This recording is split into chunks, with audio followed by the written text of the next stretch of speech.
You sit down on your couch, maybe with friends and maybe by yourself, waiting for the Victoria's Secret fashion show to commence, a highly anticipated event to around 23.59 million people every year. You spend an hour or two watching the tall and very thin models walk up and down the runway, and then switch the TV back off and continue about your day. Later, a feeling of hungriness starts to build in the pit of your stomach. You make your way to the kitchen and at this point are generally faced with one of two options. You could take some chips or a cookie, fulfilling your cravings but also creating a sense of guilt as you think back to how small the waists of the girls on TV were. Or you can shut the pantry door and walk away hungry, telling yourself you're being healthy. While we watch these fashion shows, look through popular magazines, or scroll through social media, we are presented with one side of the story. We see effortless, we see flawless, and we see ideal. However, we don't see the facts and harsh reality that has become of the modelling industry. Did you know that 62% of models have been told that they need to lose weight? The desired length of a female model's waist ranges from 58 to 65 centimetres. Last year, 81% of the models in New York Fashion Week were classified as underweight. 86.2% of models have an eating disorder, predominantly but not only anorexia. The modelling industry is broken, and it isn't only affecting them, it's affecting us too. It's not effortless, it's not flawless, and it's not ideal. We look up and admire these women. We tell ourselves and talk about how much we wish we were like them, to be as beautiful and as tall and as skinny as them, how much we desire their lifestyle. If we really saw what went on behind the fashion shows, would we have the same view?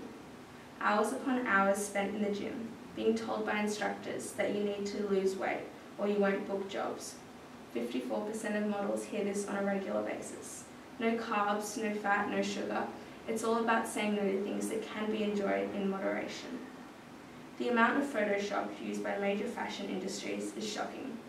Waists are shrunk, imperfections and blemishes are wiped away, creating totally unachievable standards for people to strive for.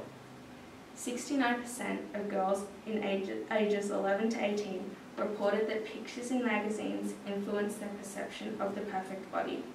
When will our society realise that this perfect body doesn't exist?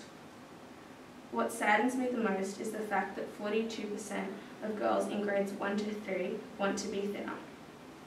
Think of your younger sister, a young family friend, a neighbour, or people from your primary school. It's not right for a 6-year-old to be worrying about if they're too fat. Now you may think to yourself, I don't watch these fashion shows, I don't read those magazines. This is an example of the third person effect, a belief that mass media messages don't affect you, however affect other people. The unfortunate truth, however, is that this misleading skinny girl expectation is unavoidable.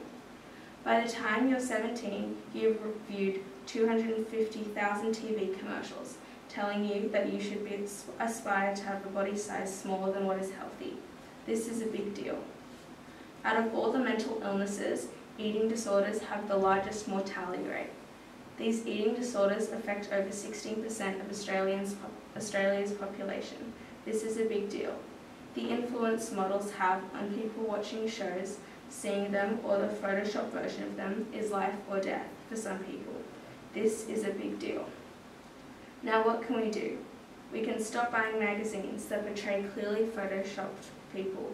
We can stop watching fashion shows that will subtly or overtly feed us with negative thoughts.